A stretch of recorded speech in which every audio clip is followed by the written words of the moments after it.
Hi guys! What's up? This is Yo Yo Yo Yo. Ayan guys, mag-unboxing ako. Naka-shopping ako yesterday. Ayan. Actually guys, may gift card ako last December pa.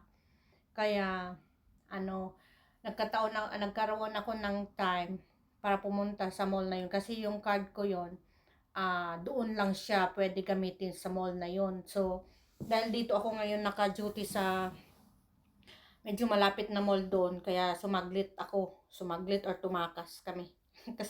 May kasama kasi ako dito. So, ayun guys, papakita ko na sa inyo. Ganito lang siya. Ito, tada! Bikini. Panty. First time kong nakabili ng panty dito guys. Ayan.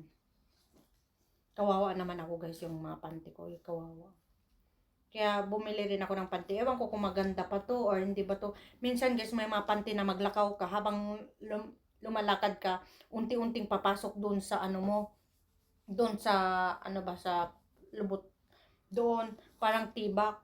Pero kasi mayroong mga panty ganito. Pero tingnan mo tong panty yung binili ko. Medyo malapad naman. Tapos subukan ko kasi medyo malapad yung ano niya. Yung sa garter ba. Yung dito sa baywang mo. Medyo malapad. So, subukan ko siya na sinubukan ko. Kung magustuhan ko naman, so, why not nabibili ulit. Ayan, no, guys. This is, $14.99. So, ewan ko magkano na yan sa peso. 3 piraso to siya, guys.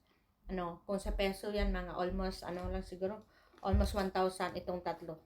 Almost 1,000 itong tatlo.